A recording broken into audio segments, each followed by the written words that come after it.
Terima kasih sebelumnya kepada Desi selaku moderator. Bismillahirrahmanirrahim. Assalamualaikum warahmatullahi wabarakatuh. Mungkin sebelumnya saya mohon maaf kalau ada gangguan teknis nantinya, karena kan online juga ya. Tapi diusahakan supaya tidak ada gangguan. Untuk para peserta, sebelumnya terima kasih sudah antusias sampai jam siang ini, jam-jamnya ngantuk biasanya, untuk mendengarkan atau kita lebih ke ikut praktek kalau yang sudah install NVivo atau hanya sekedar melihat bagaimana sih cara penggunaan NVivo itu gitu ya. Nah, di sini saya mau menjelaskan sedikit dulu tentang NVivo sebelum kita masuk ke bagaimana cara penggunaannya. Mungkin sebelumnya di sini ini boleh dijawab ya teman-teman semua di sini. Ada yang menginstal tapi susah installnya atau tidak? Ada yang menginstal tapi susah installnya atau tidak?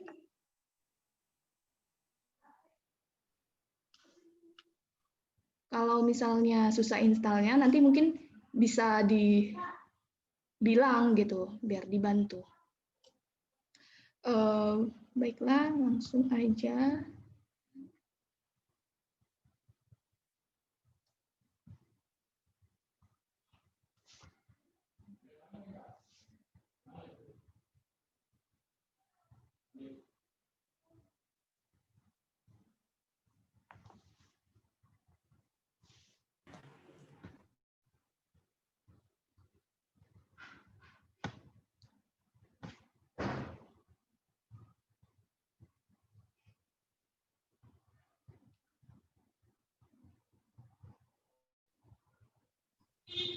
Kelihatan kan ya, share screen-nya?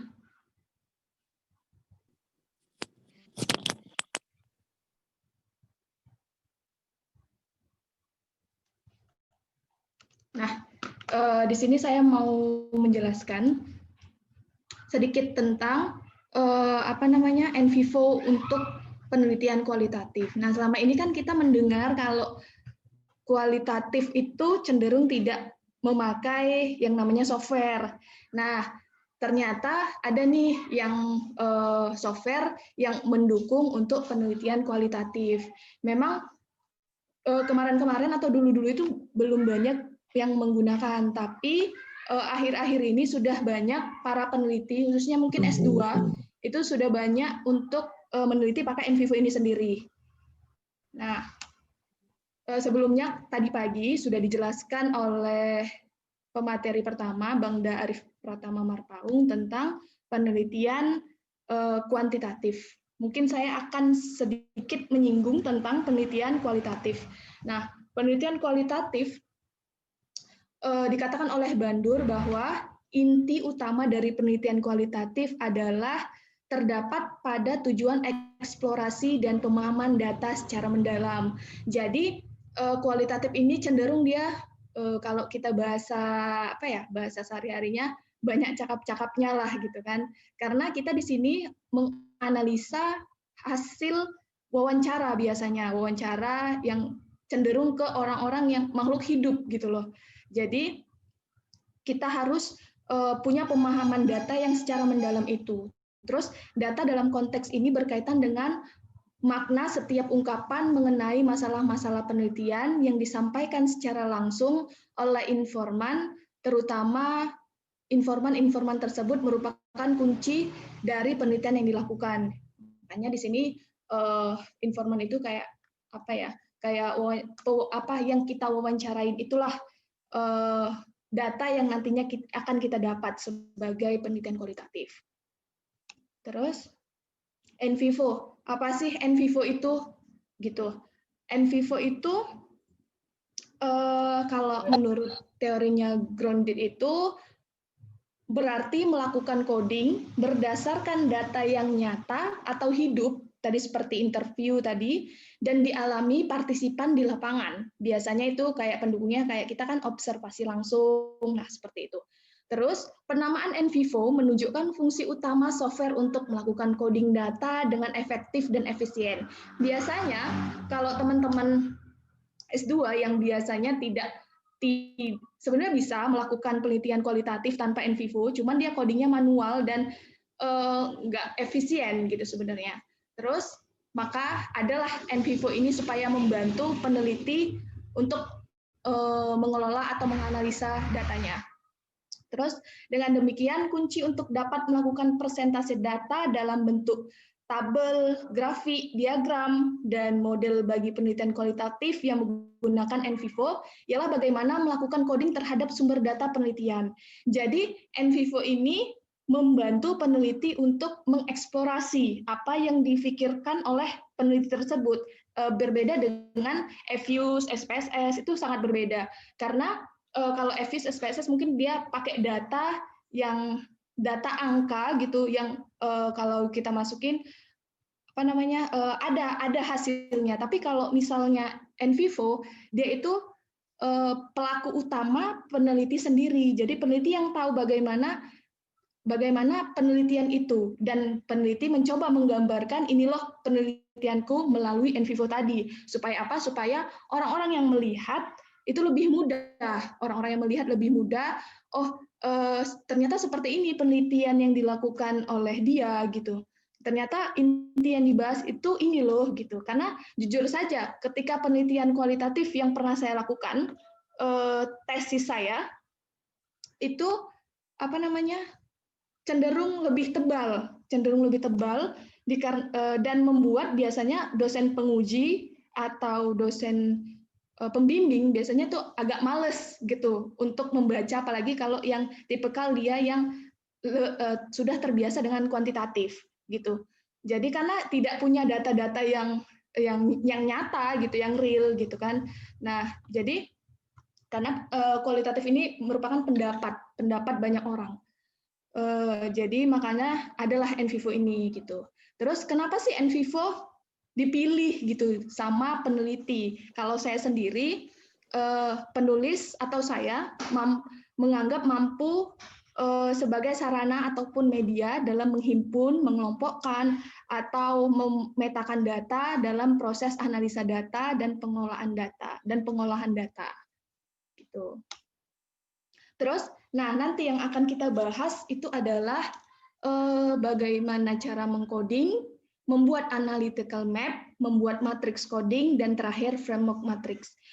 Yang akan saya contohkan pada pertemuan ini itu hal yang paling sering dilakukan pada penelitian biasanya gitu, yang biasa familiar lah. Dari mulai coding itu apa? Itu bisa dilihat, coding itu adalah mengkode data dalam analisa kualitatif kata atau frasa pendek, singkat yang paling sering muncul secara simbolis memberikan ringkasan, intisari, kesimpulan pokok, masalah atau atribut yang membangkitkan ingatan dari sesuatu yang berdasarkan bahasa atau visual. Nah, di dalam coding nanti ketika kita sudah memakai NVivo, itu datanya kan bisa transkrip wawancara. Terus itu datanya juga bisa video, datanya juga bisa berita, atau datanya itu juga bisa dari audio kita wawancara. Nah, yang kedua, setelah kita selesai mengcoding nih, jadi yang di-coding tuh nggak banyak gitu, yang di-coding itu cuma intisari-intisarinya aja gitu. Terus yang kedua, setelah itu kita membuat analytical map. Apa sih analytical map itu? Yaitu sketsa ide-ide atau map. Nanti dia berbentuk map gitu, gambar tentang penelitian pada tahap ini, cara tertentu untuk mencatat dan yang peneliti pikirkan dan menggambarkan konsep pemikiran peneliti tentang topik yang diteliti. Nah, itu tadi yang saya bilang, ketika biasanya analytical map ini bisa dipakai di bab 2 di literatur review. Biasanya literatur review kan banyak gitu kan, banyak teori-teori siapa gitu kan, lebih merangkai katanya lebih banyak kalau di penulisannya. Tetapi kalau kita pakai map ini, itu lebih memudahkan para pembaca. Bahwasanya misalnya kita buat tentang korupsi. Korupsi saya dibahas di sini tentang korupsi. Terus artikel yang saya pakai pendukungnya dari si ini gitu. Jadi jelas di situ nama artikelnya juga. Terus yang ketiga, setelah kita buat analytical map, kita masuk ke matrix coding query. Nah, matrix coding query itu apa? Ini menghasilkan informasi dalam bentuk tabel untuk menentukan atribut yang telah dikoding pada 2 atau lebih nodes yang sama. Dalam penelitian ini, peneliti membuat matrix coding query sesuai dengan nodes-nodes yang telah dibuat sebelumnya, dan di dalamnya terdapat coding-coding hasil wawancara sebelumnya. Gitu. Jadi ini kan tahap. Setelah udah buat map, kita buat matrix coding query gitu. Terus supaya apa? Supaya lebih tahu berapa banyak sih yang mengatakan hal yang sama, bahwasanya antara judul yang ini atau tema yang ini dengan tema yang ini, judul subbab gitu, banyak yang membahas gitu pewawancaranya. Terus terakhir kita buat framework matrix, yaitu suatu bentuk penyajian data yang dibuat di dalam NVivo 11 atau NVivo biasanya membentuk tabel yang dapat diekspor ke Excel. Data yang dilakukan dalam framework matrix ini adalah penyajian secara ringkas sumber data. Jadi kalau biasanya anak-anak kualitatif itu buat jawaban di analisa itu untuk lihat siapa yang diwawancara, apa yang sebenarnya yang dikatakan pewawancara itu kayak cenderung balik-balik kertas gitu kan. Padahal sebenarnya bisa, cuman kayak sekali lihat, oh iya seperti ini loh yang diwawancara Bapak si ini mengatakan hal yang sama gitu. Bisa dilihat dari penyajian framework matrix ini. Itu biasanya diletak di di lampiran biasanya, nggak masuk ke dalam bab-bab tesis, bab-bab penelitian, dia biasa di lampiran. Biasanya yang sering pakai NVivo ini kan untuk S2 atau dosen atau yang lagi disertasi atau penelitian-penelitian lainnya. Kalau S1 beberapa mungkin sudah ada yang pakai, tapi dia cenderung berhenti di analytical map biasanya, nggak sampai framework matrixnya gitu. Karena sudah lebih detail sekali kalau udah masuk ke framework matrixnya.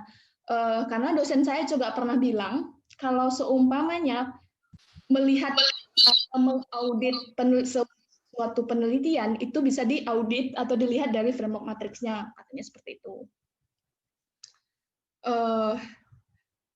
Dan sebenarnya kalau saya ucapkan juga terima kasih untuk teman-teman yang mungkin baru belum menempuh semester akhir, sudah harus melihat seperti ini ya, karena mungkin akan dilalui nantinya seperti itu. Setidaknya lebih tahu informasi lebih dulu, gitu kan? Karena sebenarnya NVivo ini memudahkan dalam kita bimbingan. Kenapa saya bilang memudahkan kita dalam bimbingan? Cenderung kita kan kalau dalam bimbingan itu cenderung untuk ini cenderung untuk dicoret-coret kertasnya, biasanya gitu, dicoret-coret kertasnya, lalu buat capek mahasiswa. Biasalah kan kita sebagai mahasiswa tahu sendiri kalau udah namanya bimbingan, bolak-balik yang namanya ngeprint. Nah, muncul karena kita mungkin dosen pembimbing kita nantinya mampu mengoperasikan NVivo dan kitanya pakai NVivo, itu cenderung lebih efektif dan efisien cara bimbingannya. Kenapa? Karena kita modelnya kayak face to face, terus pakai laptop doang. Kita nggak pakai yang namanya kertas yang banyak-banyak itu. Jadi ketika memang sudah ACC nih cerita, udah ACC yang kita buat map segala macam, barulah di situ kita bisa ngeprint. Jadi kemungkinan salahnya ini nggak banyak seperti itu. Terus itu mungkin itu pengantar untuk NVivo sendiri supaya nggak terlalu awam untuk kita semua. Ini langsung saja saya buka. Mungkin teman-teman di sini yang udah udah download, bisa dibuka. Saya kan juga kasih dokumen untuk cara install. Mungkin di situ bisa dilihat ada di situ. Terus NVivo ini kan harus beli ya softwarenya kan. Semua mungkin harus beli. Nah, saya tuh nggak nemu yang namanya crack-crackannya. Jadi kita pakai yang trial. Biasanya NVivo ini trial 14 hari. Tuh. Trial 14 hari dan harus di run as dead. Nah, cara run as dead sudah saya kirim juga di di file yang kemarin yang dikirim panitia mungkin.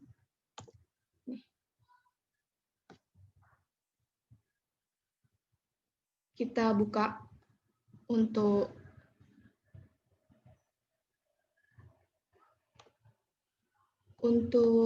ini NVivo. Nampak kan ya, Desi?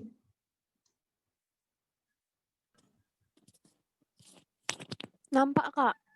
Yang NVivo-nya? Enggak.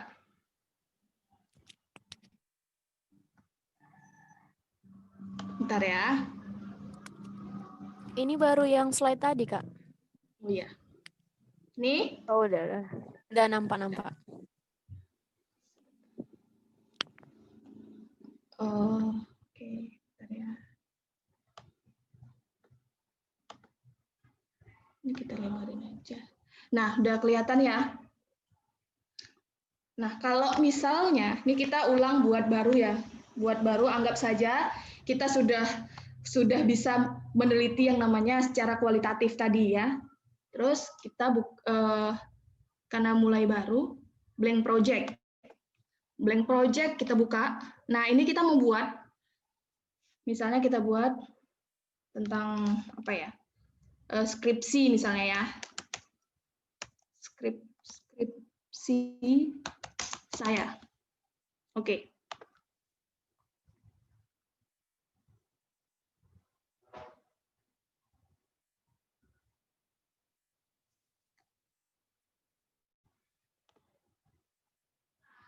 Ya, agak berat memang.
Sebentar.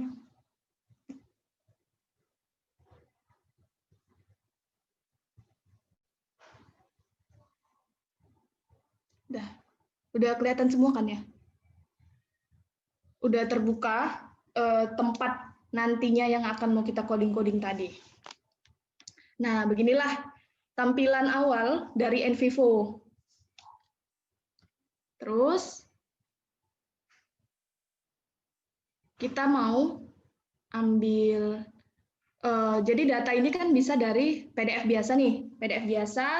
Terus kita juga bisa ambil dari Mendeley. Tapi berbeda cara ambil dari Mendeley dan cara ambil dari data biasa. Cara ambil ini mungkin yang sudah bisa dibuka, silakan dibuka. Yang belum bisa, ya mungkin bisa dilihat. Karena NVivo ini kalau dilihat begini gampang, tapi kalau misalnya dicoba agak sedikit riweuh. Sebenarnya seperti itu. Nah, jadi kita buat di search. Nih search-nya. Oh, mungkin saya kenalin toolbar-nya dulu. Nah, di sini biasanya kita buat untuk data-data kita. Misalnya di internal, cara masukinnya. New folder.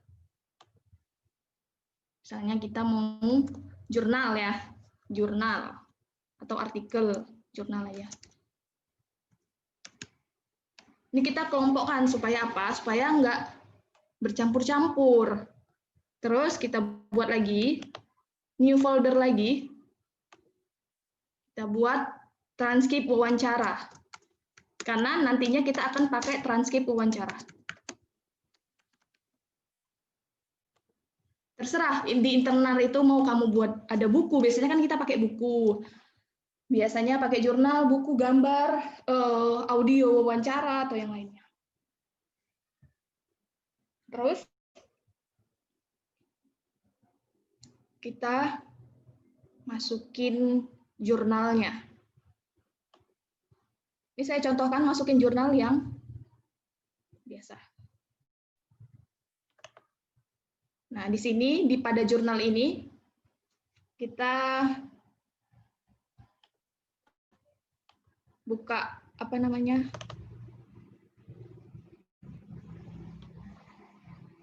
Import.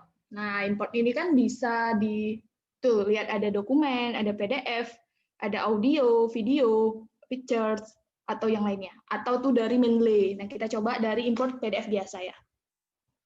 PDF biasa.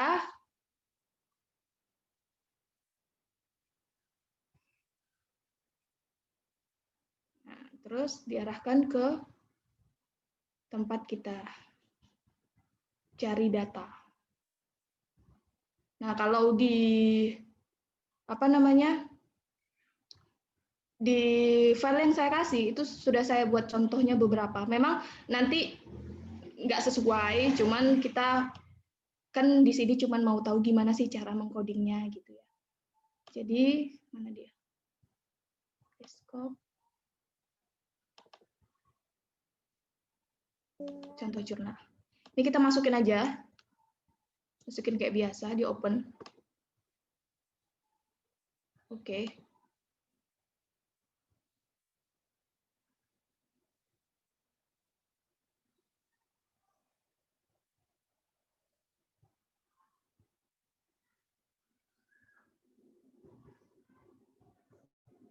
Nah, sudah ya, sudah masuk untuk data-datanya ini.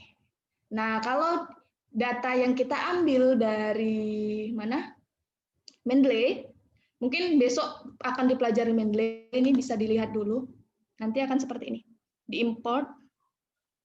Oh, kita buka Mendeley-nya dulu. Kita buka Mendeley-nya dulu ya.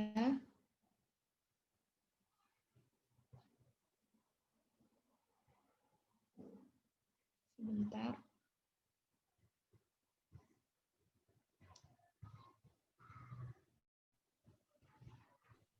Nah, nanti bedanya mungkin di ketika kita save ulang dari Mendeley, itu kita ubah ke bentuk RIS. Nggak dokumen. Bentuk RIS. Baru kita bisa masukin. Saya ambil aja yang contohnya yang udah jadi RIS. Import Mendeley.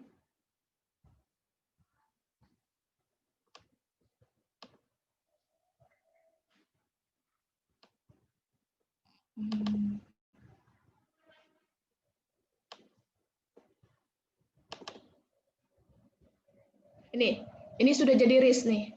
Jadi datanya itu tidak lagi berbentuk apa namanya dokumen, dia berbentuk RIS. Dari di sini nanti biasanya itu diganti.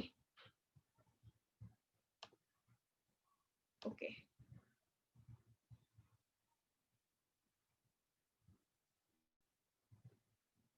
Nah, ini mau masuk ke mana dia? Dia itu jurnal, jadi kita masukin ke jurnal.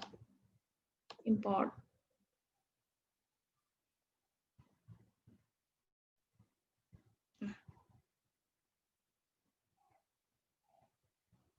Sudah.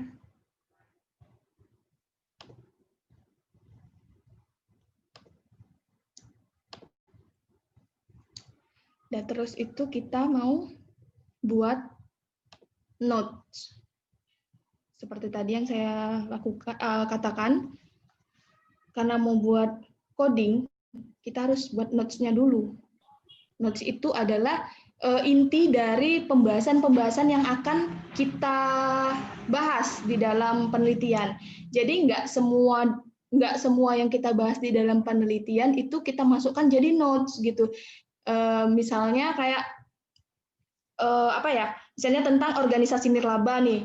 Nah, kan saya bahas kalau di penelitian saya ada banyak macamnya, entah itu ciri-ciri organisasi nirlaba atau syarat-syarat atau yang lainnya. Nah, yang hal-hal yang seperti itu tidak perlu untuk dimasukkan.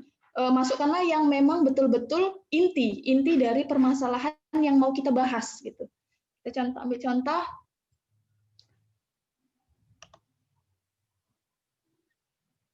Buat new note. Nah, kita buat folder note-nya. Misalnya ini langsung ke literatur review misalnya.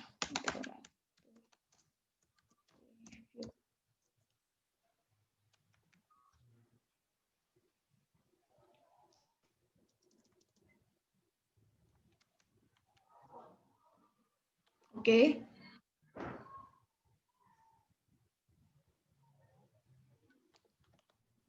Maaf. Salah.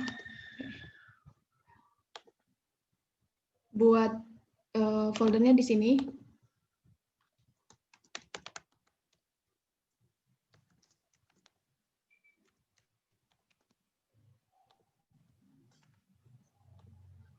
Terus kita buat notes. Mulai buat notes. Misalnya kita buat pembahasannya tentang agensi.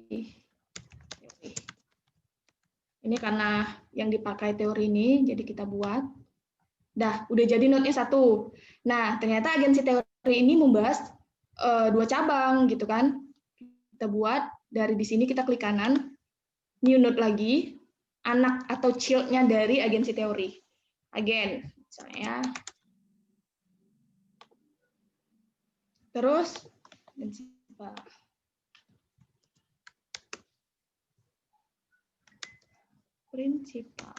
Nah,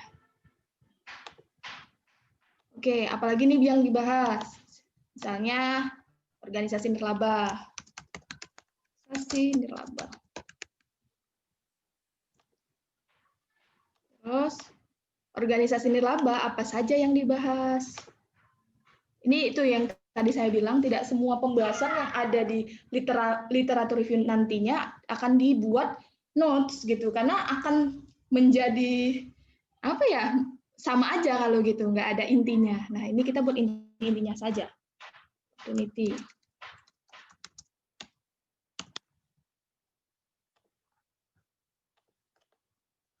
Terus ada lagi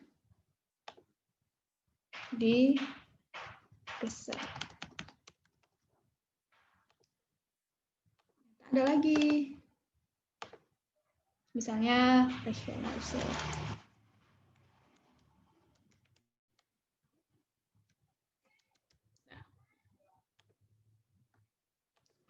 Nah, inilah mungkin nantinya saya akan mencontohkan sedikit saja. Untuk yang mau kita buat analytical map-nya di bab 2 nih. Biasanya di bab 2. Kalau nggak mau pakai ini juga nggak apa-apa. Karena kita belum ke analisis datanya. Terus itu masuk kita ke coding. Nah, inilah inti dari NVivo ini. Kita buat coding. Tadi kan kita udah lihat di source. Tadi kita udah masukin jurnal. Kita buka jurnalnya ini. Kita buka jurnalnya. Ini kita mau mengcoding ya.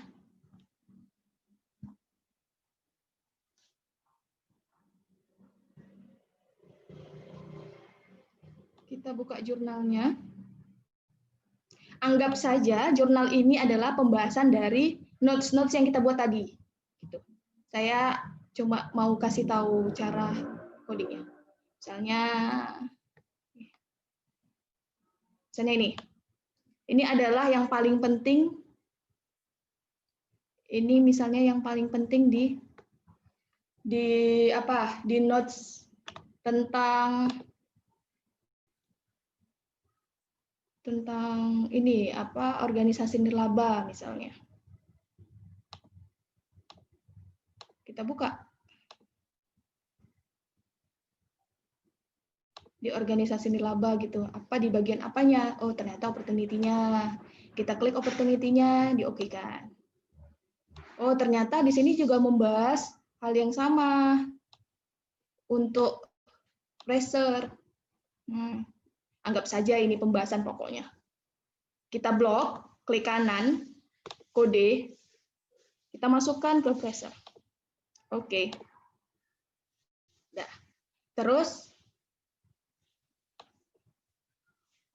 ternyata ini membahas juga tentang satu lagi pembahasan di yang sama.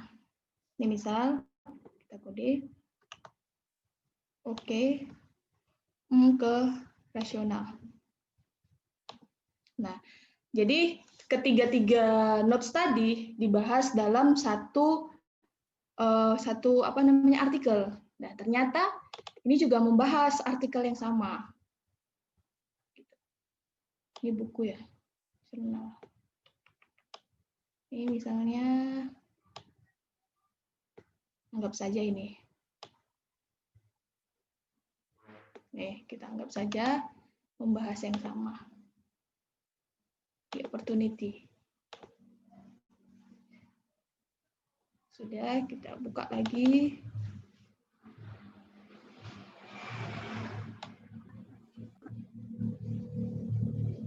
Ternyata ini juga membahas.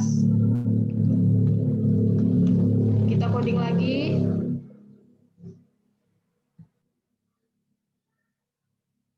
Anggap saja dia membahas agen. Terus ini anggap saja dia membahas prinsipal. Jadi kita kode di prinsipal. Gitu. Kita tengok yang belum. Udah. Anggap semua artikel sudah kita coding sesuai kebutuhan dari notes-notes tersebut. Setelah kita buat ini, maka kita buat map-nya. Nih, maps-nya dari sini. Map. Kita klik kanan. Di sini ada berbagai macam. Ada new mind map, new project map, new concept map. Biasanya kita biasa pakai yang new project map untuk literatur review dan yang lainnya. Terus kalau untuk new concept map itu biasa untuk kayak bagan alir penelitian, biasanya pakai itu. Nih, kita new project map. New project map. Kita buat new project map-nya apa sih tadi? Literatur review.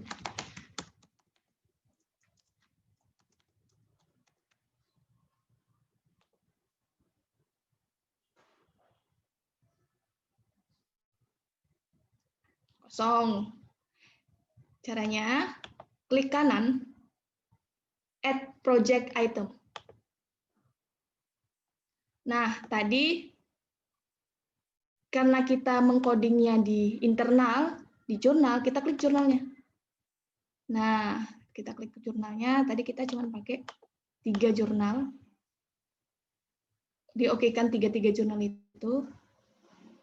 Terus pakai notes. Notes-nya tadi apa aja nih semua. Kita checklist semua, karena inilah pembahasan kita. Diokekan. Nah, seperti inilah analytical map. Tapi ini kan riweuh ya. Riweuh kita bisa ganti ini. Mau yang gini, mau yang gini, mau gini, mau gini. Terserah. Sesuai selera peneliti dan mudah dibaca. Biasanya kita pakai yang ini. Yang pertama, supaya apa? Supaya mudah diteliti. Nah, ini juga bisa digeser-geser. Nih. Ini misalnya kita geser, kita mau rapihkan nih, gitu kan.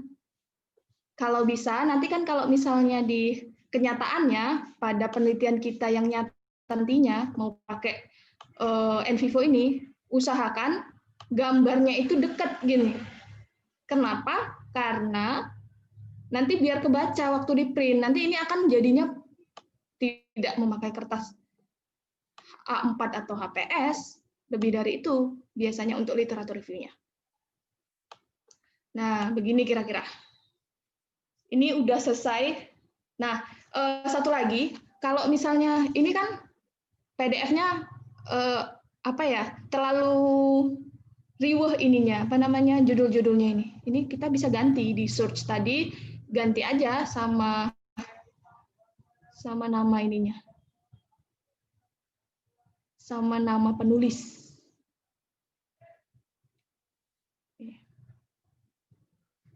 Misalnya nama penulisnya Ilham. Bisa. Ilham. Usahakan buat nama penulis dan tahun 2019 misalnya. Dia nggak terganti. Nggak otomatis terganti. Nanti diganti lagi seperti biasa. Ini misalnya kita ganti jadi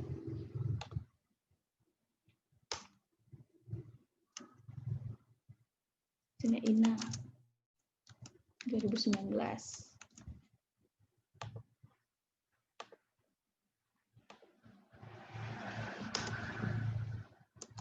Sama 2018 misalnya. Jadi nanti biar nggak susah, tadi saya kelupaan. Ininya diganti dulu supaya nggak susah. Jadi orang tahu, oh itu loh judul yang penulisnya dan tahun berapanya gitu.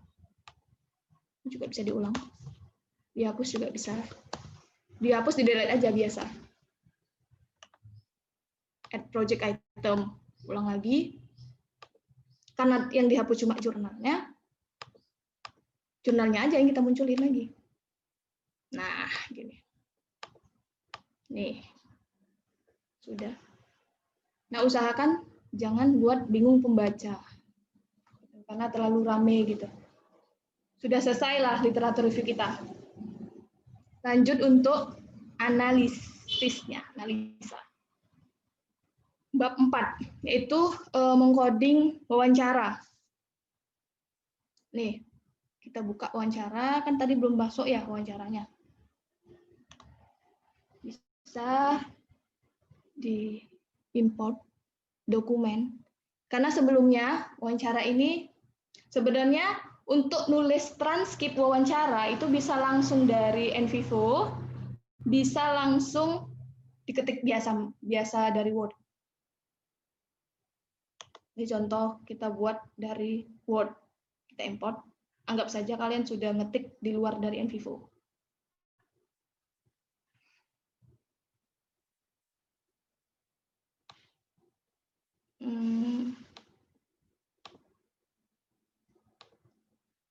Open.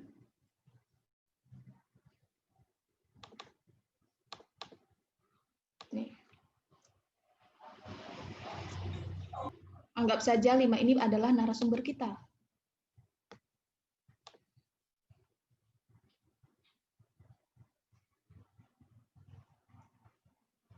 Kita masukin.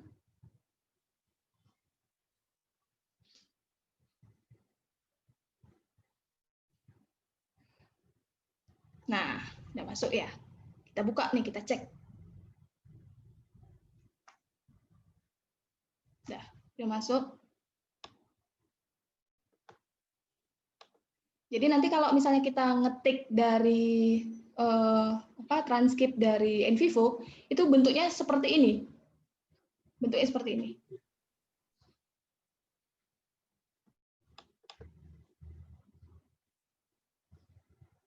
Nah, ini kalau biasa manual juga bisa, tapi ini dari NVivo.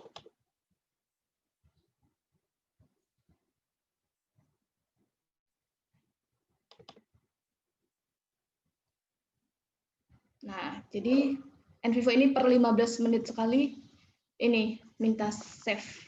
Kita yes-kan aja. Sudah ya.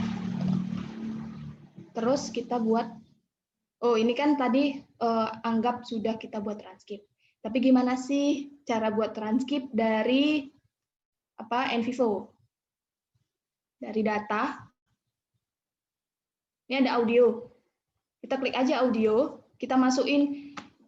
Jadi nggak sembarangan sebenarnya penelitian kualitatif pakai NVivo ini. Jadi mesti ada data-data realnya. Kayak kita wawancara, ada audionya. Nih audionya kita klik. Helen. Anggap saja ini Helen. Hasil interview. Kita open, kita oke.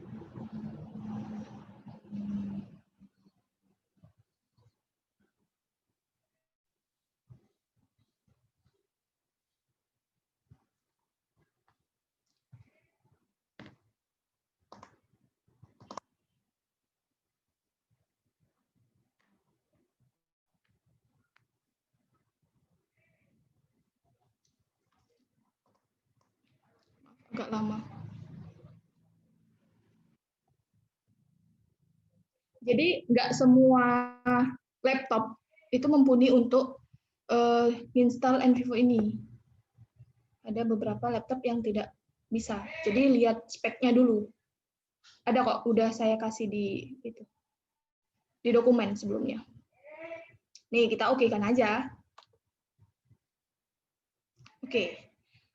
Masuklah dia di sini. Sebenarnya ini bisa kita pindahin di audio biasa. Cuman kita buat di sini aja.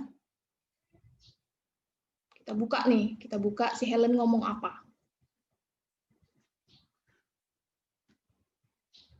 Nih. Ini cara buat transkrip manual di NVivo. Jadi NVivo ini nggak bisa langsung ada wawancara, dia ngetik sendiri, transkripnya nggak. Tetap kita yang ngetik. Cuman, nih, diklik to edit. Ini kita bisa play.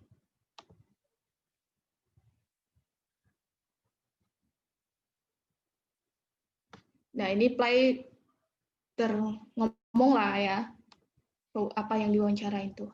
Terus kita mau buat transkrip. Nah, transkrip di sini bisa dipotong-potong. Kayak misalnya kita mau dari 0, 0, 10, sampai 0, 30. Misal dari sini kita buat sampai sini. Enter. Kan nggak langsung otomatis. Kita ngetik nih. Jadi kita dengar, kita stop, kita ketiklah apa yang dikatakannya. Seperti itu. Itu cara untuk transkrip dari NVivo sendiri. Begitu juga video, sama. Cara masukinnya juga sama. Tinggal pilih mau video atau ini audio. Nah, anggap saja sudah. Kita pakai yang transkrip yang sudah ditranskrip di manual biasa.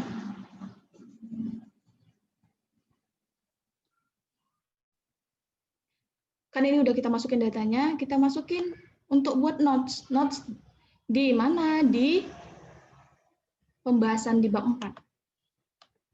Misalnya pembahasan bab 4 kita punya 2 rumusan masalah misalnya. Rumusan masalah 1.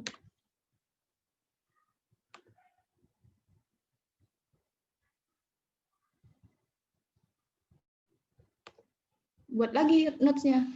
Gimana? Klik kanan, new notes. Rumusan masalah 1, misalnya kita bahas.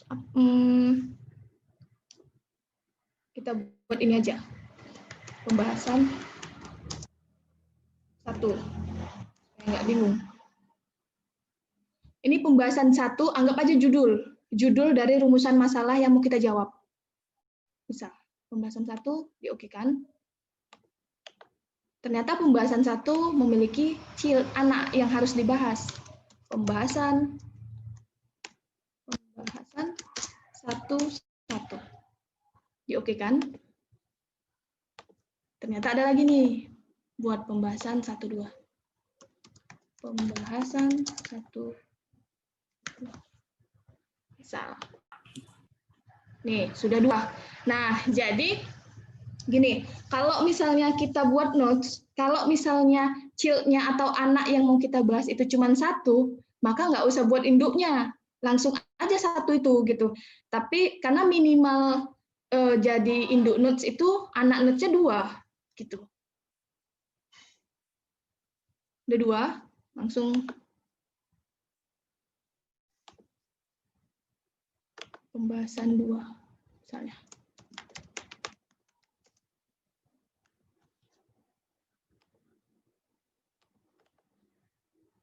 New note, pembahasan 21.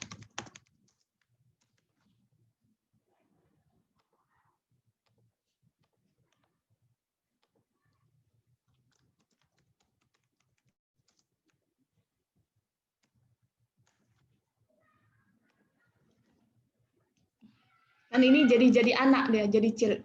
Salah buat notes. Notes-nya di sini.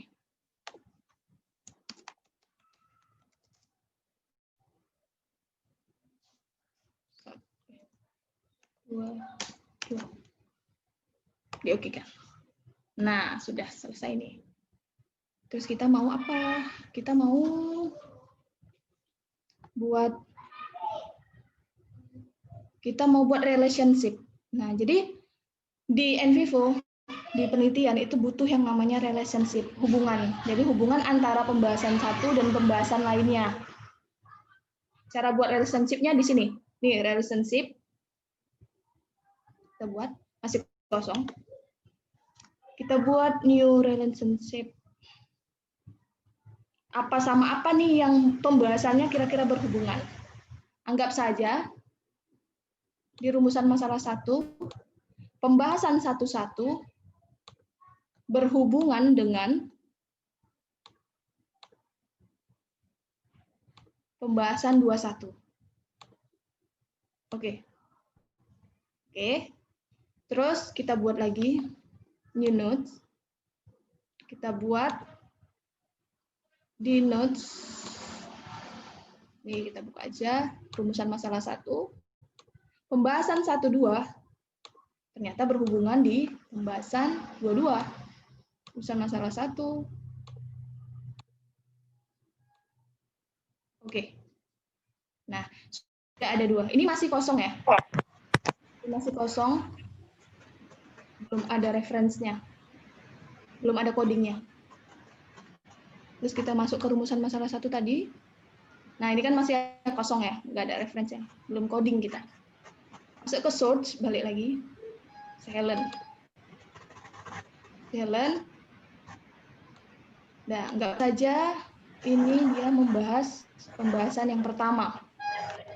Jadi, kita kode, masukkan ke pembahasan pertama. Ini kita tutup dulu ya, ini kan udah selesai. Pembahasan pertama.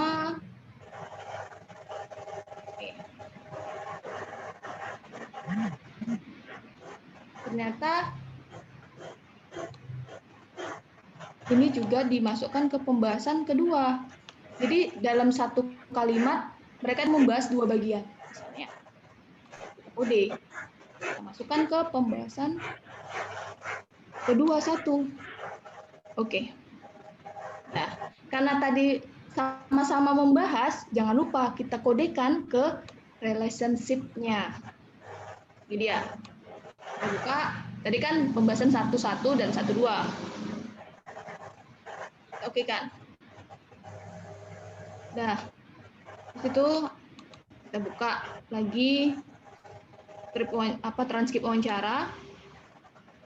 Dan ini kita anggap dia membahas yang kedua. Coding pembahasan kedua.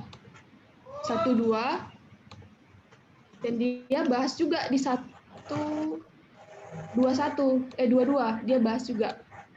Nggak harus semuanya sama-sama dibahas, enggak. Tapi yang kalau misalnya di dalam wawancara itu, kan kita wawancara ada terstruktur tidak terstruktur. Jadi kita tuh mengusahakan supaya pewawancara ini menjawab apa dari rumusan-rumusan masalah kita itu. Jadi kita arahkan gitu. Ternyata mereka mengatakan hal yang sama dengan masalah kita. Terus kita masukin ke dua-dua. Kita masukin juga ke relationship-nya. Kita coding ke relationship. Nih. Nah, sudah selesai. Kita buat maps-nya.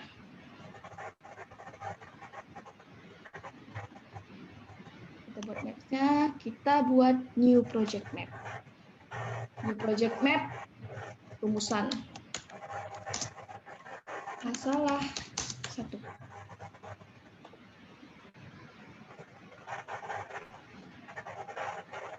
Masih kosong, klik kanan, add project item. Tadi kita kan pakai cuman transkrip wawancara, Messi Helen dan Dorot. Terus kita pakai notes, rumusan masalah 1. Ini semua aja, ini otomatis ke dalam juga. Nih. Terus kita checklist. Terus ada relationship tadi nih. Kita oke-kan. Nah, kita perbaiki seperti ini. Nah, maka seperti inilah bentuknya. Ini bisa kita atur. Ini kita rapetin.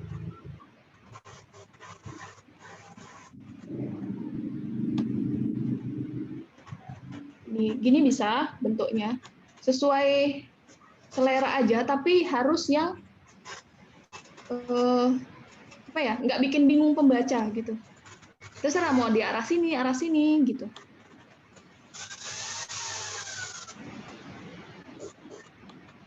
Nah, seperti ini bentuknya. Bahwasanya pembahasan 1 inilah yang kita bahas, pembahasan 1.1 dan 1.2.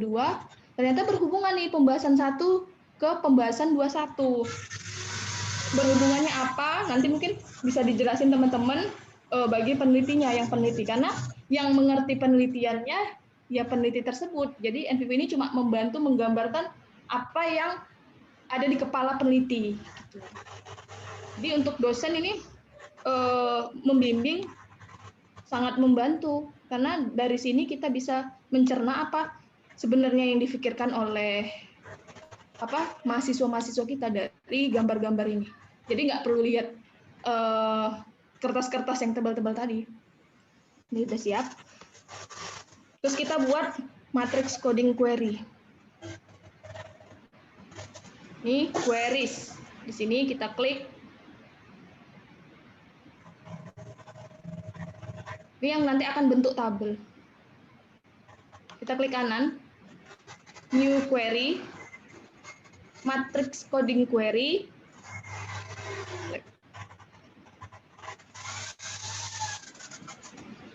Sudah.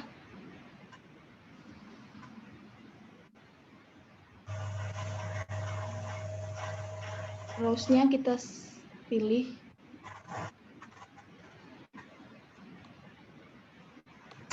Rumusan masalah 1.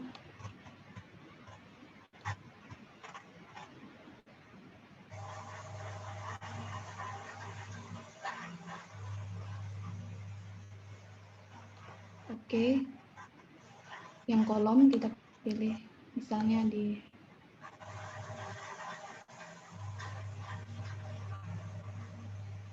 rumusan pembahasan yang kedua.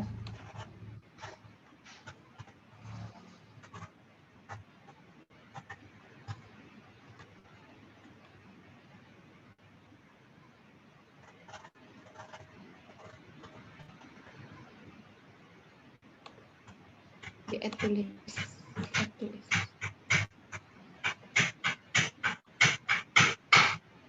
Oh ini add to project. Maaf, ini ketinggalan. Namanya rumusan masalah. Jadi ininya dicentang dulu ya, baru bisa diopekan.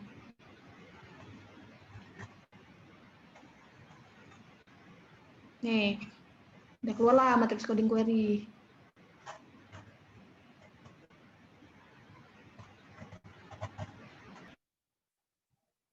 Nah, berbentuk tabel seperti inilah yang yang akan keluar gitu. Ini pembuktian bahwasanya ada satu pewawancara yang mengatakan hal yang sama persis sama yang dibahas. Jadi dari misalnya satu orang membahas ini dan membahas ini juga kayak gitu. Ini juga jadi masing-masing satu. Ini bisa diwarnai. Jadi kayak dia semakin banyak yang keluar angkanya di pembahasan 121 dan 12 ini, semakin terang warnanya. Nih, kan kalau 0 dia tidak berwarna. Gitu. Biasanya ini pembahasan saling terkait yang di kolom atau yang di sini di rows. Jadi ini saling terkait. Jadi ini membuktikan bahwasanya oh ada yang berbicara serupa atau berbicara berhubungan dengan masalah-masalah yang terjadi kayak gitu. Terus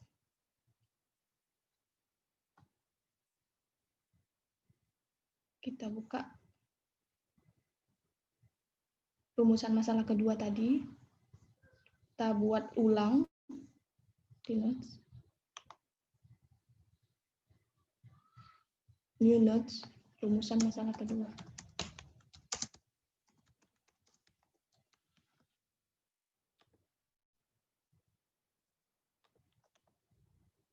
Biar nggak bingung, saya buat note-nya yang mungkin berhubungan.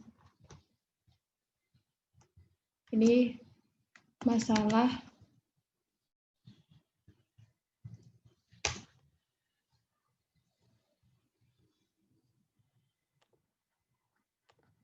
kita buat masalah 1.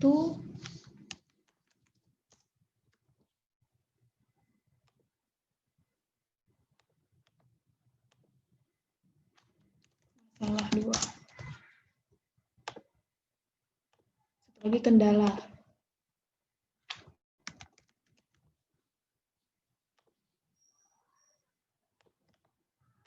Kendala 1 tetap sama cara buat notes-nya. Ini kendala 2.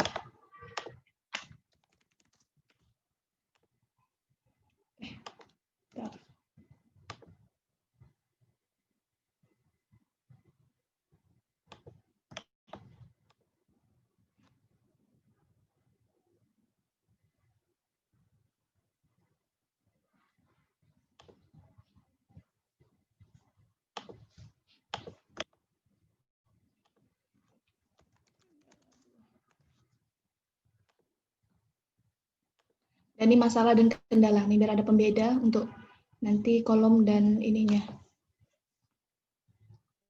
Terus sort lagi. Karena diambil analisisnya nih dari wawancara, kita buka checklist. Anggap beliau ini membicarakan masalah. Kita coding biasa. Coding ke kita tutup dulu rumusan masalah 1, kita masuk rumusan masalah kedua.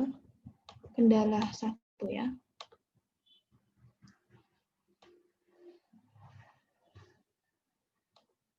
Terus ini juga membahas kendala juga ternyata. Kendala yang pertama juga gitu. Ya.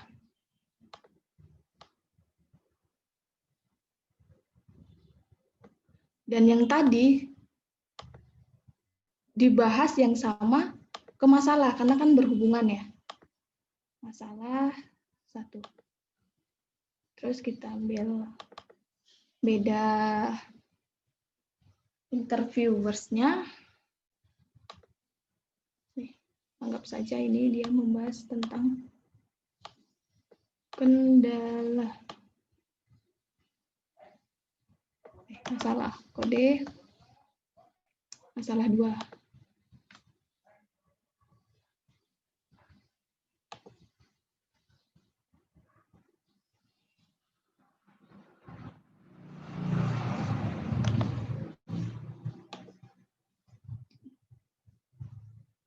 Ternyata dia kendala 2 juga membahas. Nah, karena banyak yang membahas yang sama tadi, ini kita buat yang sama. Kalau yang tidak sama nggak apa-apa juga di coding. Ini kan mau buat analisisnya yang banyak mengatakan hal yang sama. Terus itu kita buat ke nodes relationship-nya. Kan tadi banyak yang saling berhubungan ya. Transkrip wawancara. Dari nodes, rumusan masalah kedua.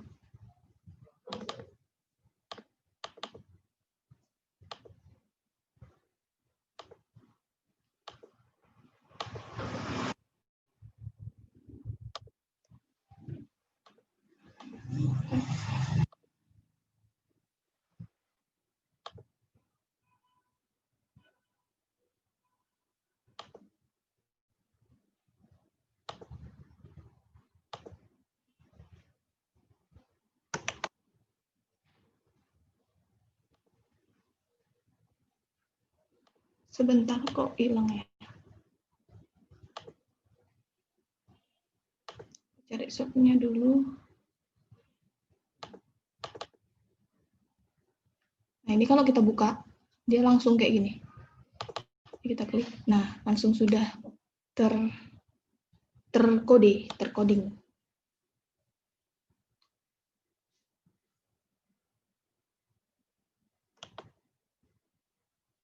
Maaf mungkin hilang ya.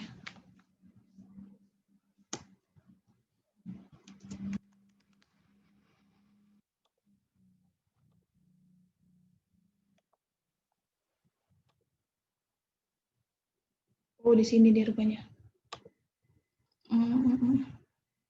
Hapus aja.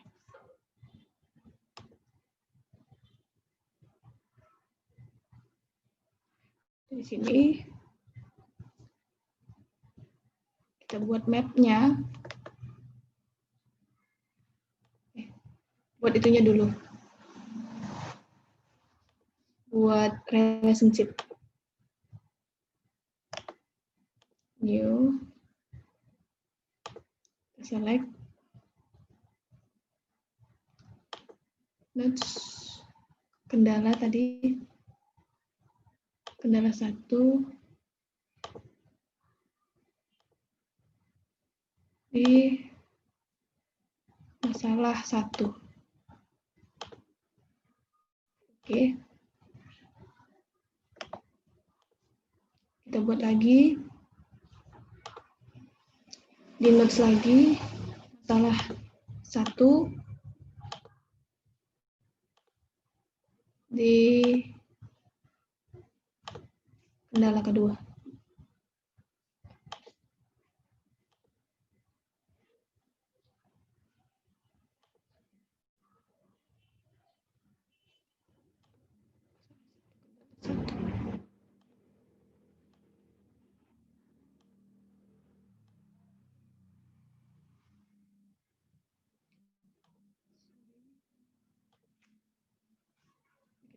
Ya.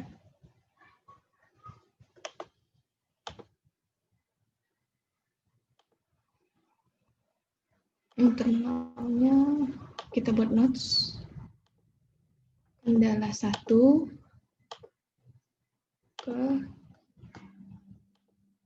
masalah 1. Oke. Kedua, notes lagi, kendala 2 hubungan dengan ke kendala masalah 2. Oke. Terus kita buat map-nya.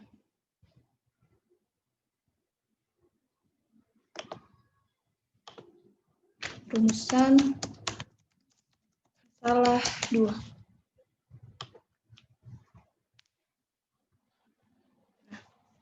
Ini. Kita add project item.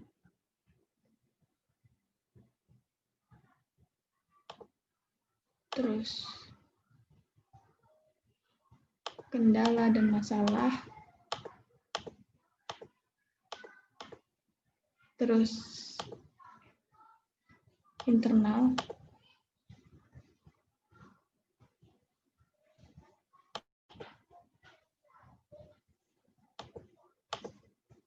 Wawancara tadi.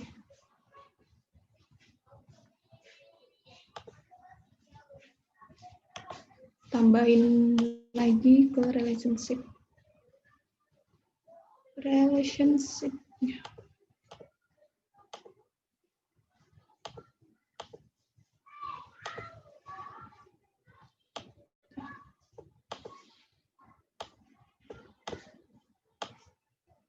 Ini bisa kita tarik, dirapikan gitu.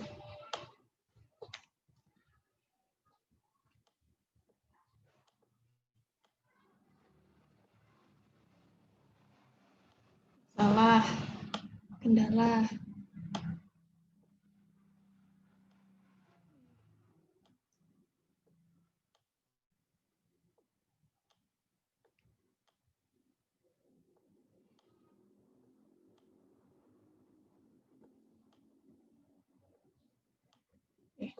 Mungkin seperti ini agak lebih mudah untuk dilihat untuk analytical map-nya di rumusan masalah yang kedua.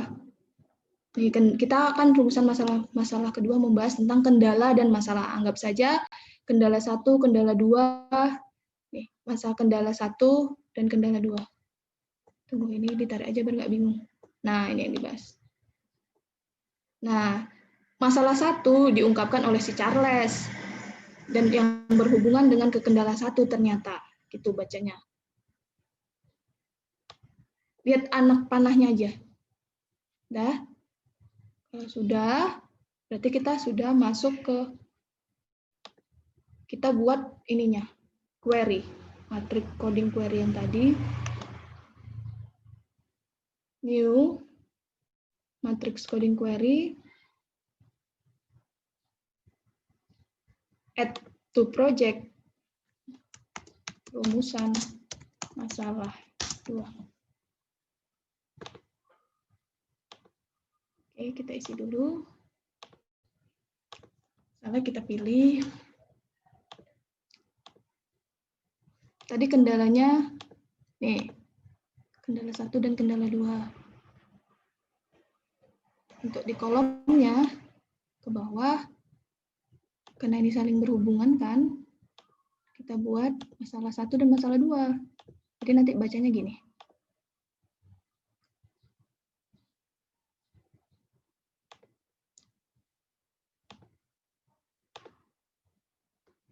Kita udah add to list, kita okekan.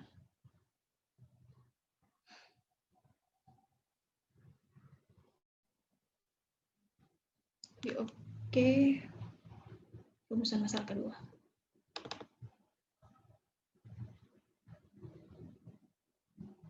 Nah, seperti inilah jadinya. Ini tuh bacanya itu masalah yang masalah satu telah terjadi dan mengakibatkan kendala. Jadi ini sama ini tuh saling berhubungan. Masalah 1 yang terjadi diakibatkan oleh kendala atau akan mengakibatkan nanti kendala-kendala lainnya. Nah, masalah yang kedua ini juga sama seperti itu.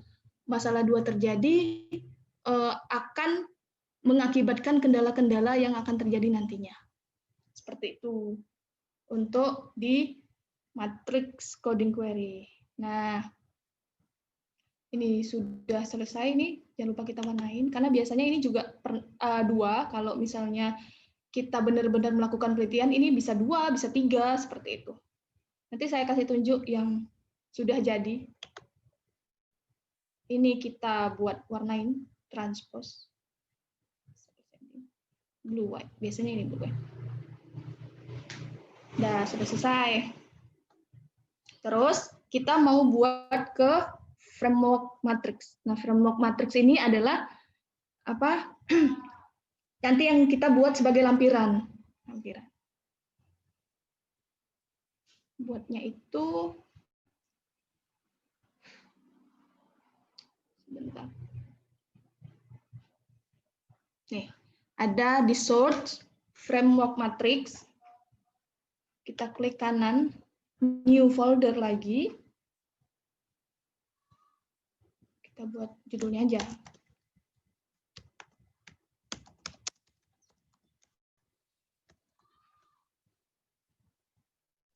Framework matrix. Rumusan salah satu.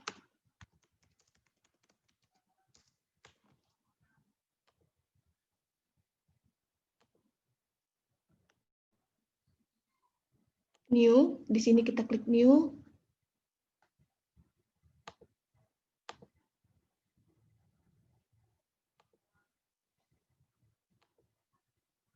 Row-nya kita isi. Oh, gini. Sebelum kita masuk ke framework matrix, kita jangan lupa lampiran-lampiran wawancara itu diubah ke sini, ke case. Kita buat new case.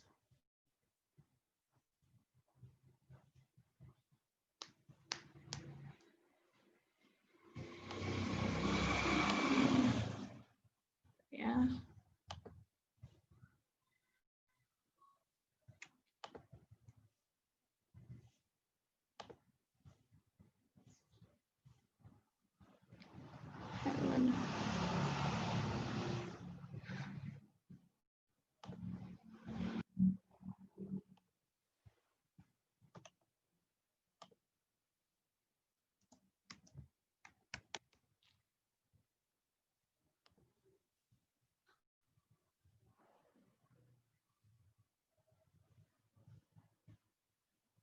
Ada siapa-siapa aja tadi namanya, ada yang wawancara,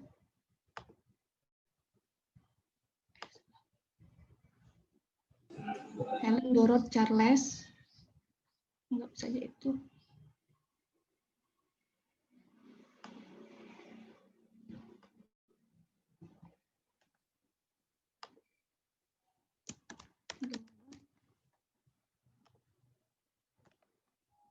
Charles.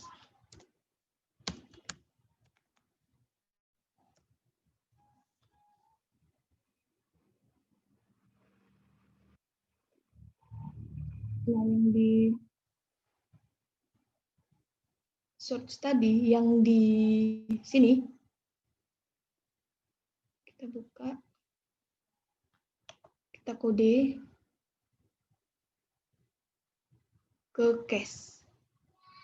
Ini Helen. Oke. Dorot.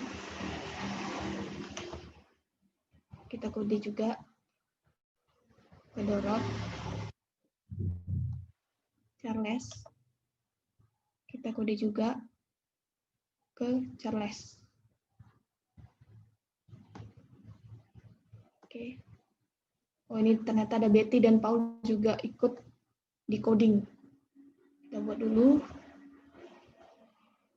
Case. New case. Betty dan Paul.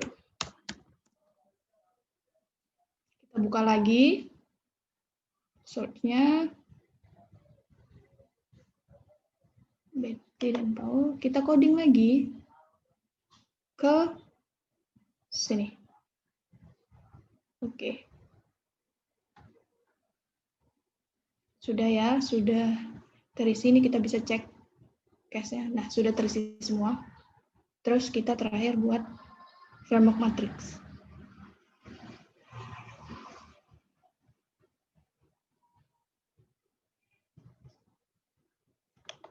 New framework matrix.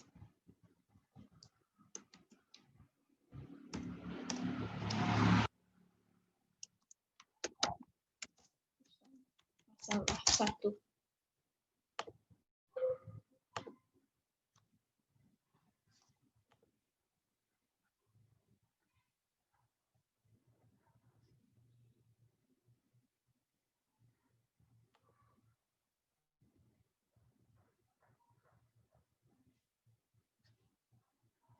Ini case tadi, transkrip wawancara yang udah di-coding.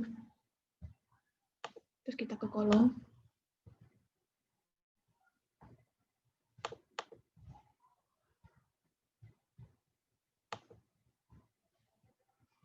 Rumusan masalah 1.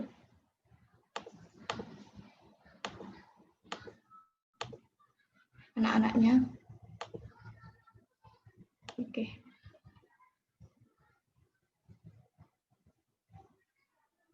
Setelah selesai, ini untuk terakhir yang di lampiran biasanya. Nah, ini masih kosong, kita buat auto summarize.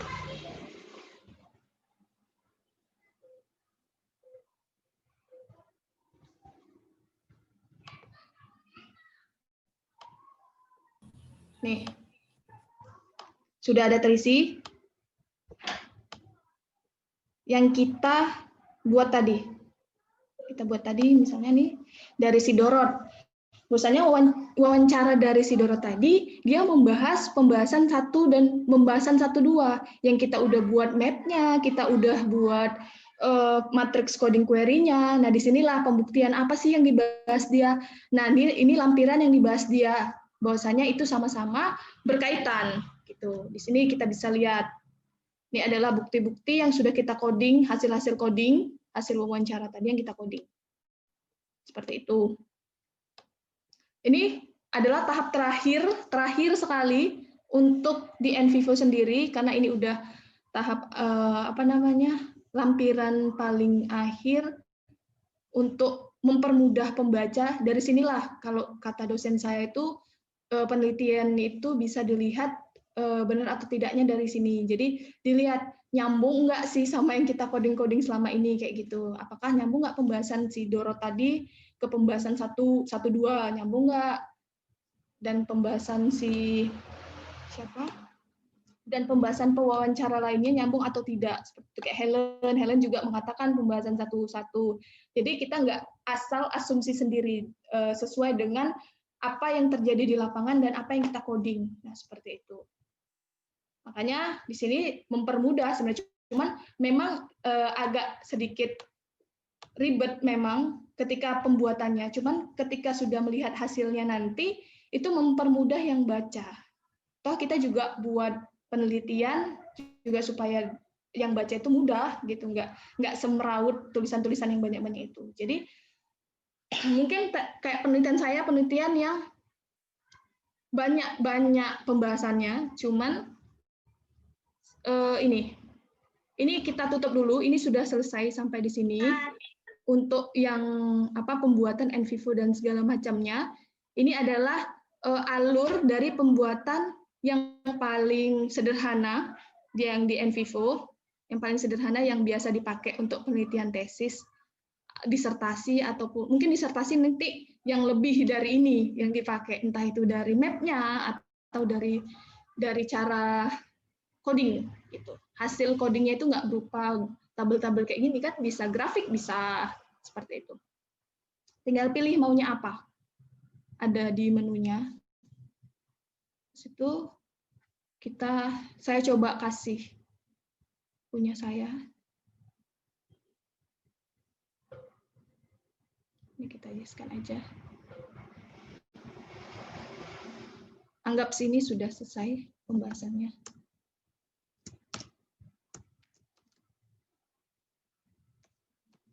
Masuk.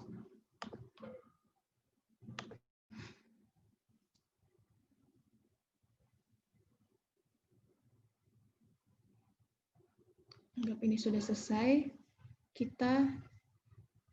Saya akan kasih contoh yang sudah jadi. Itu kan cara memasukinnya gitu.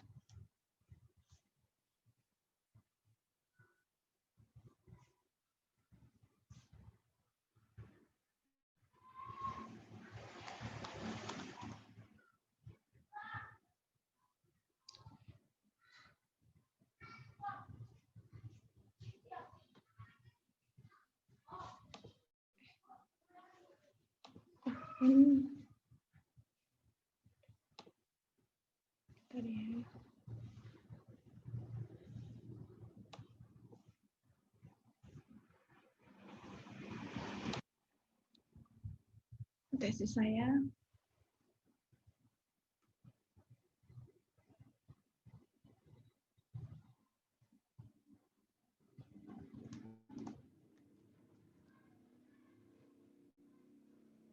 Nah, jadi kan ini di NVivo ya. Di NVivo itu kan masih di dalam aplikasi. Tadi saya lupa nyontohin ininya, cara nge-save gambar-gambarnya. Bentar, ini lagi loadingnya agak lama.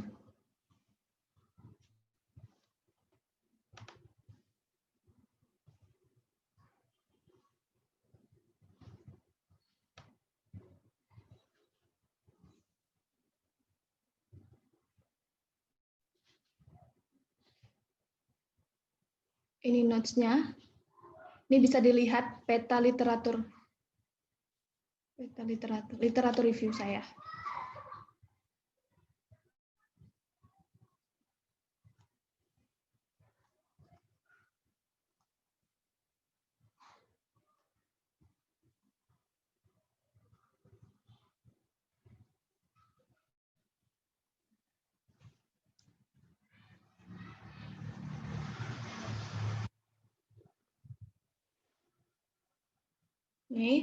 Ini adalah notes yang saya buat untuk di bab 2 saya. Jadi, tapi nggak semuanya ini, nggak semua di bab 2 itu saya masukkan kemari. Ini bagian yang menurut saya inti-inti dari apa yang mau saya bahas saja. Nih map-nya, notes-nya sudah jadi, terus saya buat ke maps-nya. Maps-nya kita buat, ini dia.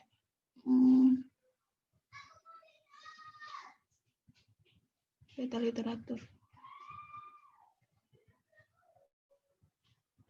Nah, seperti inilah. Ntar saya zoom dulu. Nah, ini saja saya buat tidak semua. Makanya tidak perlu semua yang dibuat untuk di map ini, karena terlalu ramai. Tapi kalau ramainya rapi seperti ini, ya mungkin ini sudah rapi, menurut saya udah nggak apa-apa gitu, nggak apa-apa ramai tapi rapi gitu. Nih kayak sini saya bahas agensi teori. Nah, prinsipal dan agen ini dibahas oleh Alamsyah Ahmad pada tahun 2018. Nih, jadi yang tadi saya bilang sebelum masukin PDF-nya ke coding, kita ganti dulu ini nama-namanya. Nih namanya. Terus saya bahas organisasi nirlaba. Yang saya bahas di organisasi nirlaba itu ada standar akuntansinya, pelaporan keuangannya, dan organisasi nirlaba berbentuk yayasannya, seperti itu. Nih, karena saya judulnya mekanisme, transparansi, dan akuntabilitas pengelolaan dana bantuan bencana, jadi saya bahas bencana kekeringan. Ini bencana, penanggulangan bencananya seperti apa. Nah, ini juga diatur dalam peraturan. Ini ditulis juga oleh DA White dan CL itulah. Nah, seperti ini. Ini adalah yang membahas tentang notes-notes ini. Ini kalau dibuka, misalnya sebagai dosping, dia mau lihat, buka, ya kebuka. Seperti ini, terbuka.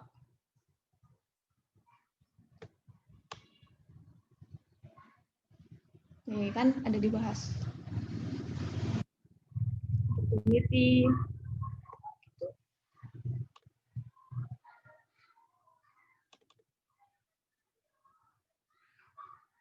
Itu kan tadi ininya, apa namanya, PDF-nya. Coba kita tengok presernya. Notes presernya itu adalah hasil codingan.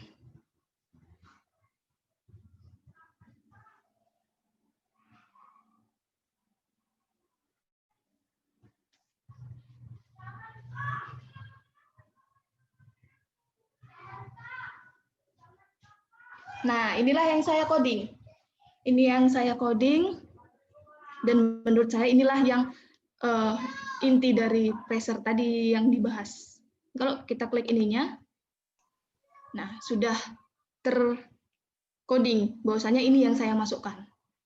Seperti itu. Untuk peta literatur, untuk rumusan masalahnya mungkin sama seperti peta literatur tadi. Cuman waktu di awal, bimbingan di awal saya biasanya pakai yang lebih detail. Itu kayak masukin transkrip wawancara seperti itu. Tapi kalau misalnya udah mau selesai ini tesisnya, saya hapus yang transkrip berbentuk dokumen itu, saya hapus.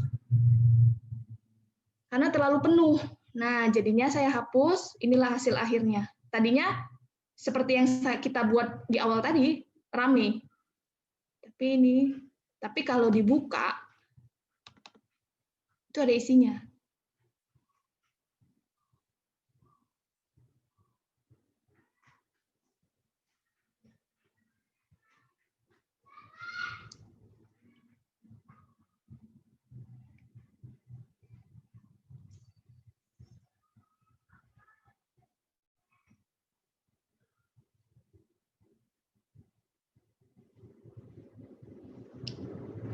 Maaf, agak lama. Jadi semua notes-notes itu berisi seperti itu. Nah, ini adalah wawancara oleh Bapak Zainul. Ya, inilah yang dibahasnya. Saya coding, saya masukkan karena dia membahas rumusan masalah yang pertama. Terus kita cek nih query-nya. Kita cek query-nya, rumusan masalah 1.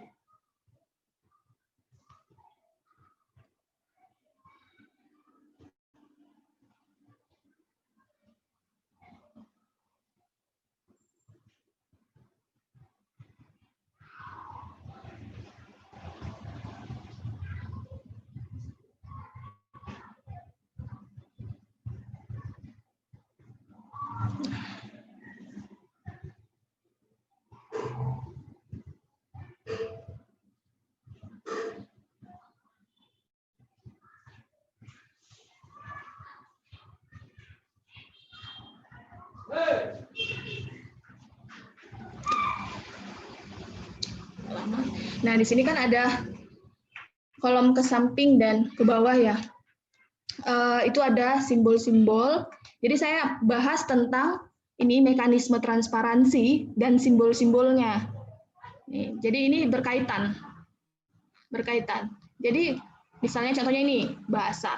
Ternyata bahasa itu sangat penting digunakan saat melakukan asesmen.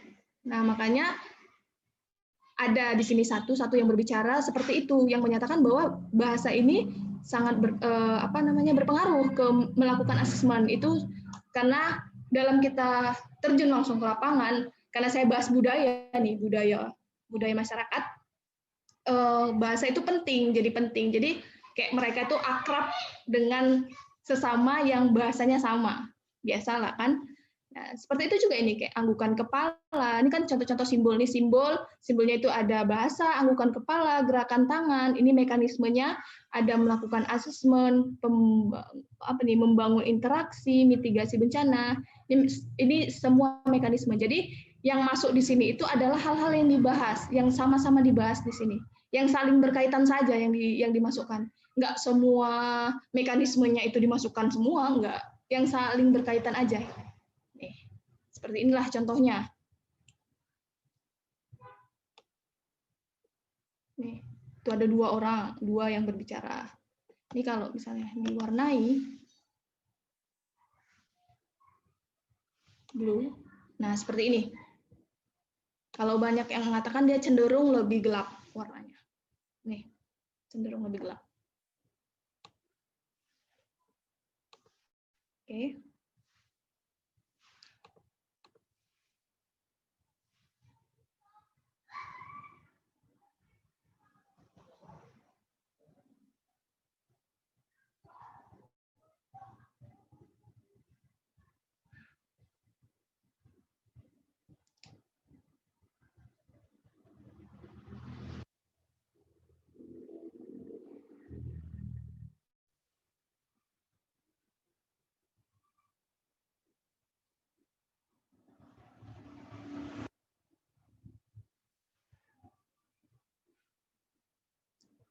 Jadi pada intinya, kalau NVivo ini adalah menganalisis lebih dalam tentang data-data yang kita dapat yang berupa wawancara tadi.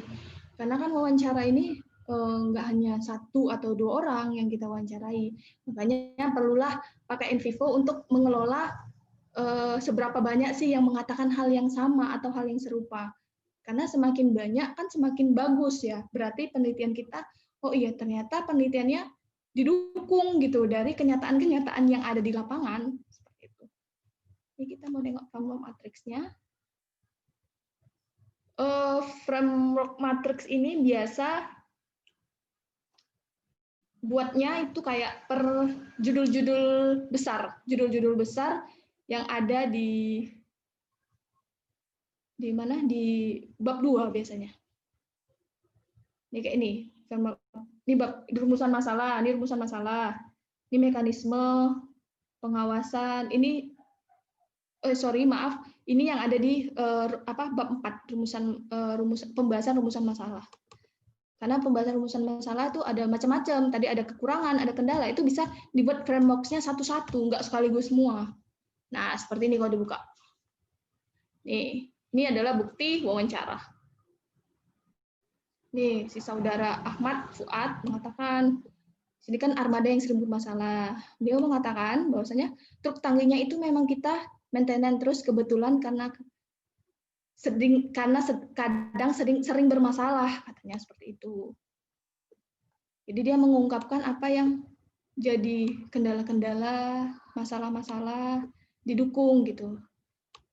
Jadi pun kalau misalnya mau menguji, lihat ininya, framework matriksnya, oh udah tahu, oh rupanya ini yang mendukung dari yang dibuat si peneliti.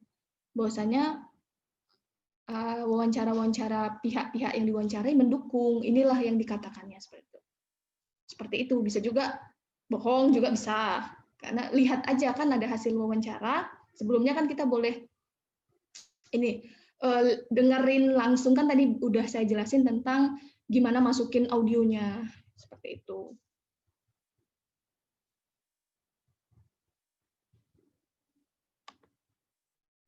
Mungkin itu saja untuk pembahasan NVivo ini. Saya kembalikan ke moderator. Baik, terima kasih kepada Kakanda Ina yang telah menyampaikan materi NVivo dengan sangat luar biasa, serta rinci dan padat ya kan. Mungkin peserta banyak nih yang udah mau bertanya, bingung atau gimana, bolehlah agak disampaikan nih keluhan-keluhannya ketika mengikuti workshop tadi. Baik, langsung saja kita masuk sesi tanya jawab kepada para peserta yang mungkin kurang jelas saat tadi berlangsungnya penjelasan, boleh ditanyakan ke pemateri. Saya persilahkan. Bisa di raise hand.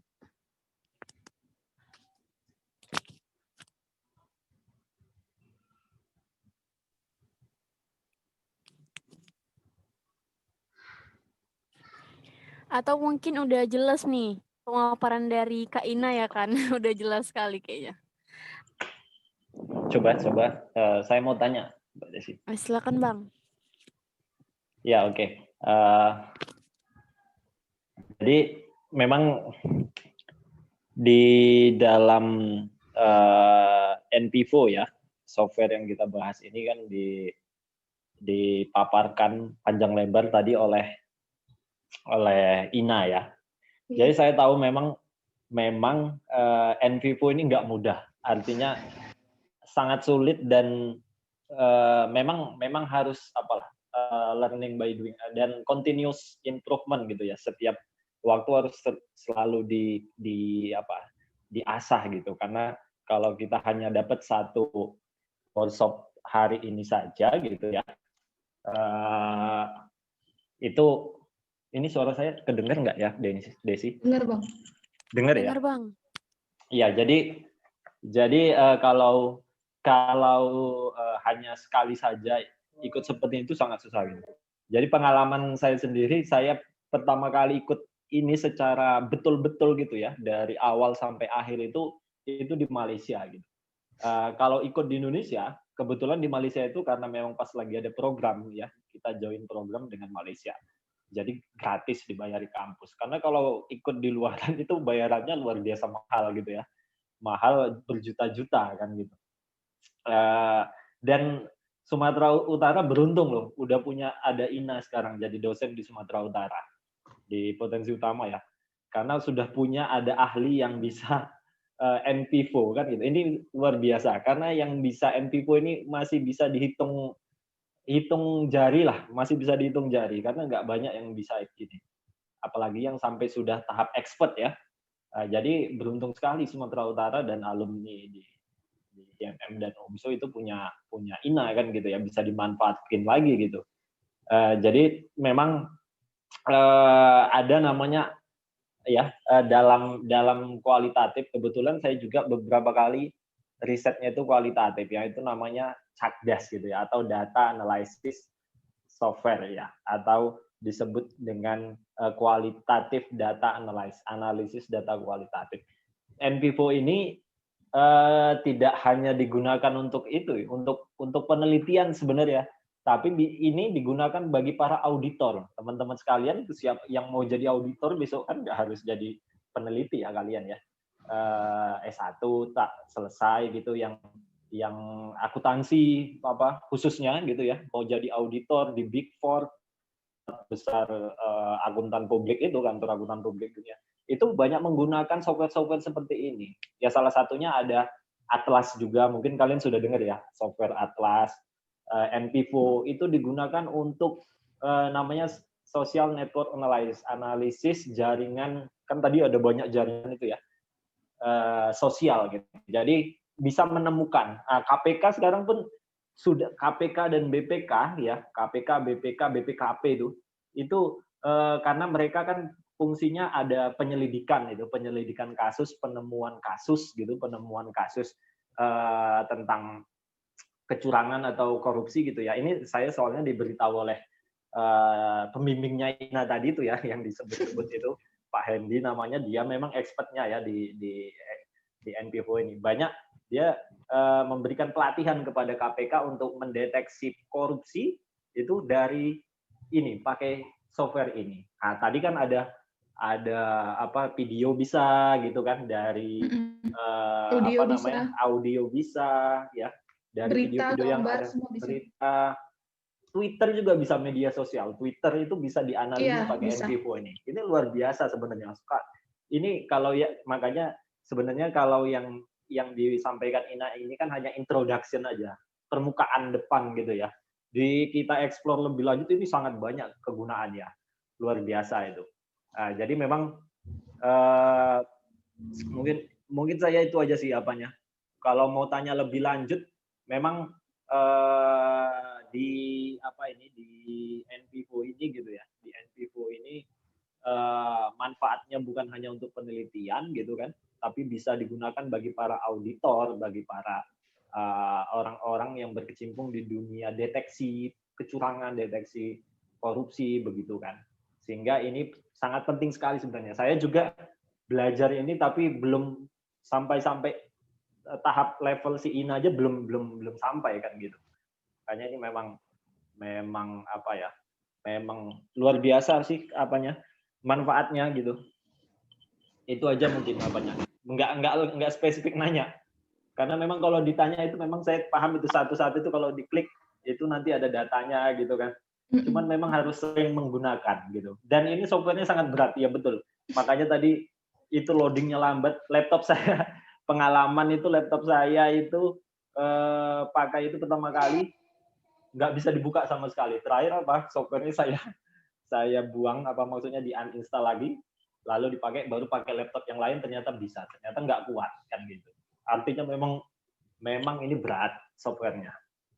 Ya itu aja mungkin apa saya ya yang bisa saya sampaikan. Silakan moderator. Baik, terima kasih Bang. Untuk yang lain peserta, jika ada yang mau ditanyakan lagi, boleh disampaikan. Mungkin sedikit lah, Desi. Ya Kak, silakan Kak. Mungkin tadi beberapa banyak kendala kita ya untuk memakai software ini. Memang benar kata Bang Rizky tadi bahwasanya software ini berat. Terus itu kita nggak bisa sekali saja melihat. Mungkin saya paham teman-teman semua di sini hanya memperhatikan saya dalam gimana cara menggunakan NVivo tadi. Udah saya bilang memang di awal kalau kita perhatikan memang agak mudah, cuman sebenarnya ribet seperti itu. Karena kita harus memahami benar-benar apa isi penelitian kita gitu. Karena kalau anak kualitatif biasanya seperti itu untuk penelitian dan yang dibilang Bang Rizky ternyata digunakan oleh KPK ya memang benar bisa-bisa saja bisa digunakan pakai NVivo ini. Tapi memang kalau kita paham betul apa yang mau kita kerjakan seperti itu. Terus itu ya mohon maaf kalau misalnya tidak paham ya mohon maaf karena memang belajarnya mesti lama. Saya belajar ini seminggu 2 kali. Saya belajar ini seminggu 2 kali sama dosen saya, dosen pembimbing saya itu Pak Hendy tadi. Ya memang memerlukan seminggu 2 kali, kadang bisa sampai 4 kali dan satu harinya itu 2 jam. Gitu. Karena benar-benar berpikir nggak semuanya harus ada di NVivo seperti itu. Hanya yang penting-penting saja yang akan mau kita explore. Mungkin seperti itu, Desi.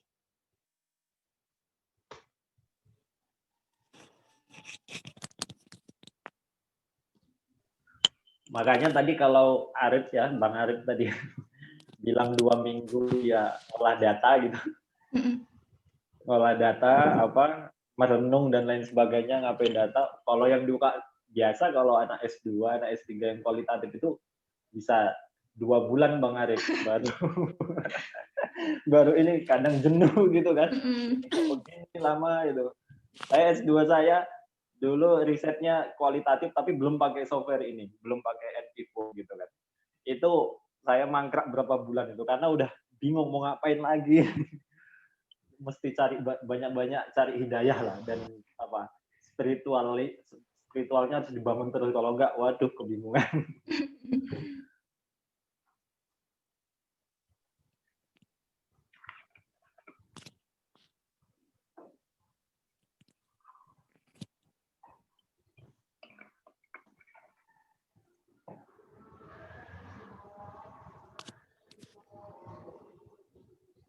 Oke, mungkin bagi peserta apakah sudah jelas semuanya atau ada yang lagi mau ditanyakan?